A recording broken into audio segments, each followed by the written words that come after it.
റോഡിൽ ഇറച്ചി പറ്റും, അതിലൊരു ഡൗട്ടും ഇല്ല. വളരെ സീരിയസ് മാറ്ററാ. ഞാൻ എറണാകുളം മുതൽ കണ്ണൂർ വരെ ഡ്രൈവ് ചെയ്യുമ്പോൾ പലതും എക്സ്പീരിയൻസ് ചെയ്തിട്ടുണ്ട്. ഈ പുതിയതായിട്ട് വന്ന ഹൈ സ്പീഡ് റോഡിനെ കുറിച്ച് എന്നാന്ന് പറയുന്നത്. നിങ്ങളൊരു കോണ്ടന്റ് ക്രിയേറ്റർ ആണോ, ഇൻഫ്ലുവൻസർ ആണോ, അങ്ങനെയാണെങ്കിൽ ഇതുപോലത്തെ ഒരു വീഡിയോ ചെയ്യും. കേരളത്തിൽ 3.5 കോടി ജനങ്ങളുണ്ട്. അവരെല്ലാവരും കാണണം. ഡ്രൈവിംഗ് അറിയുന്നവരും അറിയാത്തവരും വീട്ടിൽ വെറുതെ ഇരിക്കുന്ന നിങ്ങളെ അമ്മൂമ്മയായാലും കാണണം. സോ നിയമം പഠിപ്പിക്കാൻ വന്നതല്ല, അതിന് ഞാൻ ആരുമല്ല. അറ്റ്ലീസ്റ്റ് ഈ 3 ട്രാക്ക് എന്താണെന്ന് എല്ലാവരും അറിഞ്ഞിരിക്കണം. തേർഡ് ഉള്ള ഹൈ സ്പീഡ് ട്രാക്ക്, അതിൽ ഓവർടേക്ക് ചെയ്യാൻ വേണ്ടി മാത്രമുള്ള ട്രാക്കാണ്. അതിലൂടെ സ്ലോയിൽ പോവരുത്, ലെഫ്റ്റിലൂടെ ഓവർടേക്ക് ചെയ്യരുത്, റൈറ്റിലൂടെ മാത്രം ഓവർടേക്ക് ചെയ്യുക. ഈ 3 വരിയുണ്ടെങ്കിൽ ലെഫ്റ്റിലാണ് നിങ്ങളെ ഹെവി വെഹിക്കിൾസ് പോവേണ്ടത്, സ്ലോ മൂവിംഗ് വെഹിക്കിൾസ് ലെഫ്റ്റിലൂടെയാണ് പോവേണ്ടത്. നടുവിലെ നിങ്ങൾ ക്രൂസ് ചെയ്യുക. നിങ്ങൾ പൊക്കോണ്ടിരിക്കുന്ന സമയത്ത് ഓവർടേക്ക് ചെയ്യണമെങ്കിൽ റൈറ്റ് സൈഡിലെ ട്രാക്ക് യൂസ് ചെയ്യുക. ഓവർടേക്ക് ചെയ്തതിന് ശേഷം back to normal, back to the centre ട്രാക്കിലേക്ക് വരിക. റൈറ്റ് സൈഡിലെ പാട്ടും വെച്ച് സംസാരിച്ച് പോകാനുള്ള റോഡല്ല, അതിലൂടെ സ്ലോലി പോവരുത്.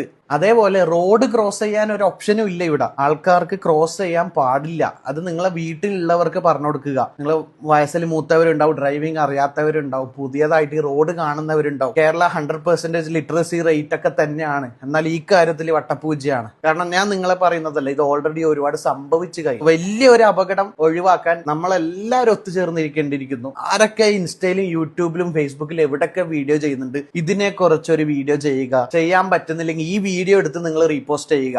നിങ്ങൾ ഈ വീഡിയോ ഡൗൺലോഡ് ചെയ്തോ, എവിടെ വെച്ചാൽ പോസ്റ്റ് ചെയ്തോ, എവിടെ ഞാൻ കോപ്പിറൈറ്റ് കൊടുക്കില്ല. റോഡിലെ ലൈൻ എന്താന്ന് അറ്റ്ലീസ്റ്റ് പഠിക്കുക. അല്ലാതെ ഈ ട്രാക്കിൽ ഇറങ്ങാൻ എനിക്കടക്കം നല്ല പേടിയാ. എന്തൊക്കെയാണ് സംഭവിക്കുന്നതെന്ന് കണ്ടറിയാനുണ്ട്. പിന്നെ ബൈക്ക് ഏറ്റവും കൂടുതൽ ഇതിന്റെ അകത്ത് ബൈക്ക് ഇപ്പോഴേ കയറാൻ തുടങ്ങി. സോ ഇവിടെ ബൈക്ക് റെസ്ട്രിക്ട് ചെയ്തത് നിങ്ങൾക്ക് സ്പീഡ് എടുക്കാൻ പറ്റാത്തത് കൊണ്ടല്ല. വൺസ് നിങ്ങൾ റോഡിലേക്ക് വീണ് കഴിഞ്ഞാൽ ഒരാളും നിങ്ങളെ സഹായിക്കില്ല. നിങ്ങളെ മുകളിലെ കയറി ഇറങ്ങും വണ്ടി. കാരണം ബ്രേക്കിംഗ് ഡിസ്റ്റൻസ് എന്ന് പറഞ്ഞാൽ 1-2 സെക്കൻഡ് കൊണ്ട് ഈ 100-ൽ വരുന്ന വണ്ടി സ്റ്റോപ്പ് ആവില്ല. നിങ്ങളെ മുകളിലെ കയറി ഇറങ്ങും 100% ഉറപ്പാ. സോ ബൈക്ക് ആവുമ്പോൾ നിങ്ങൾ വൺസ് വീണ് കഴിഞ്ഞാൽ റോഡിനെ നടുക്ക് നിങ്ങൾ കിടക്കും. കാറാണെങ്കിൽ അറ്റ്ലീസ്റ്റ് നിങ്ങൾ അതിന്റെ അകത്തെങ്കിലും ഉണ്ടാവും. റിസ്കി ആണ് ബൈക്ക്.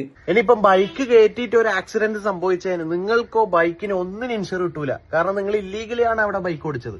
കാരണം അവിടെ റെസ്ട്രിക്റ്റഡ് ആണെങ്കിൽ നിങ്ങൾ കയറരുത്. അപ്പോൾ നിങ്ങളുടെ സേഫ്റ്റിക്ക് വേണ്ടിയിട്ടാണ് ബൈക്ക് ചിലയിടത്ത് റെസ്ട്രിക്ട് ചെയ്തത്. അതായത് ചില വെഹിക്കിള് പാമ്പ് പോകുന്ന പോലെയാണ് ഈ റോഡിൽ പോകുന്നത്. ഫസ്റ്റ് ലൈനിന്ന് തേർഡ് ലൈനിലേക്ക് ഒരൊറ്റ ക്രോസ്. അങ്ങനെയല്ല, 1 at a ടൈം നിങ്ങൾ ലൈൻ ചേഞ്ച് ചെയ്യുക. ലൈൻ ചേഞ്ച് ചെയ്യുമ്പോൾ ഇൻഡിക്കേറ്റർ ഇടുക. ഇൻഡിക്കേറ്റർ ഇടുന്നത് ലൈൻ ചേഞ്ച് ചെയ്യുമ്പോൾ സ്പോട്ടിലല്ല, ആദ്യമേ നിങ്ങൾ ബാക്കിലുള്ളവർക്ക് നോട്ടിഫൈ ചെയ്യുക, ഞാൻ ലൈൻ മാറുകയാണെന്ന്. സോ ഇത് വളരെ റിസ്കിയാണ്. നിങ്ങൾ ഇത് അറിയില്ലെങ്കിൽ പഠിക്കുക, പറഞ്ഞു കൊടുക്കുക.